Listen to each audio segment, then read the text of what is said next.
Welcome student. तो GFG top 100 interview questions में की सीरीज़ में अपन नेक्स्ट एरे का क्वेश्चन करेंगे, ट्रांसफॉर्म एंड सॉर्ट एरे। ये क्वेश्चन बोल रहा है तो अपने पास एक एरे है जिसमें एलिमेंट्स है जो पॉजिटिव, नेगेटिव और जीरो हो सकता है, और साथ में 3 वेरिएबल्स ए बी सी। तो इसमें क्या करना है, हर एक एलिमेंट को एक्स मान के इसमें अपन को फाइंड आउट करना A X square plus B X plus C, and then जो आउटपुट हर एक एलिमेंट के कॉरस्पॉन्डिंग आएगा उसको वापस एक इंक्रीजिंग ऑर्डर में अरेंज करके रिटर्न करना है। तो ये तो बहुत सिंपल है, अपन इसको डायरेक्ट भी कर सकते हैं। जैसे इसका सॉल्यूशन देखते हैं। हाँ, ये रहा इसका सॉल्यूशन।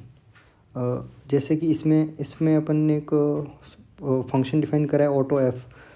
इंटीजर वैल्यू इनपुट में ले रहा है, रिटर्न में दे रहा है A X square plus B X plus C. तो हर एक एलिमेंट के कॉरस्पॉन्डिंग इस फंक्शन की वैल्यू निकाल देंगे, जो आउटपुट आएगा उसको आउटपुट एरे को सॉर्ट करके रिटर्न कर देंगे। बट सॉर्टिंग वो N log N time complexity लेगा, तो उसको कैसे रिड्यूस करें, उसके लिए ये छोटा सा फंक्शन लिखा है जिसमें क्या कह रहा है। देखो, इसमें एक कंसेप्ट आता है जो वो समझना बहुत ज़रूरी है। यस, जो क्वाड्रेटिक इक्वेशन होती है जिसमें A X square plus B X plus C, A X square plus B X plus C ये होती है। इसमें अगर ए पॉजिटिव या ज़ीरो हो तो कर्व अपवर्ड होता है, अदरवाइज कर्व डाउनवर्ड होता है। अब एक्स की स्मॉल वैल्यू के लिए और एक्स की लार्ज वैल्यू के लिए जो आउटपुट है वो हाई है, और इस कर्व में जो डाउनवर्ड कर्व है जिसमें इसमें A greater than equal to zero होता है, इसमें ए लेस देन ज़ीरो होता है। तो इसमें एक्स की इनपुट वैल्यूज़ के लिए जो फंक्शन की वैल्यू है वो स्मॉल है और मिड में जाके हाई आ रही है। तो इस कंसेप्ट का अपन यूज़ करेंगे।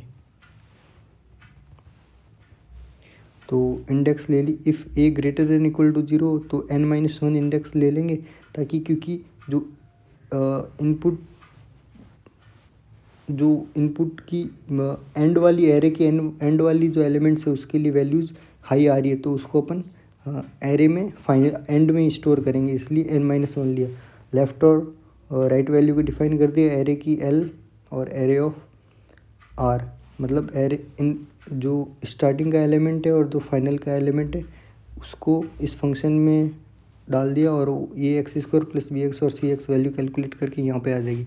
अब इसमें वाइल फंक्शन के अंदर लिखा है A greater than equal to zero हुआ, तो मतलब अपन को रिजल्ट जो एरे है, जो अपन ने रिजल्ट एरे ऊपर डिफाइन करा है इंट एन के नीचे, वेक्टर इंट रिजल्ट एन, तो ये पीछे से स्टार्ट करेगा और लेफ़्ट वैल्यू डाल देगा। अगर राइट वैल्यू बड़ी हुई तो राइट वैल्यू को पहले डाल देगा, और अगर ए लेस देन ज़ीरो हुआ तो उस केस में सिमिलरली जो यहाँ पर करा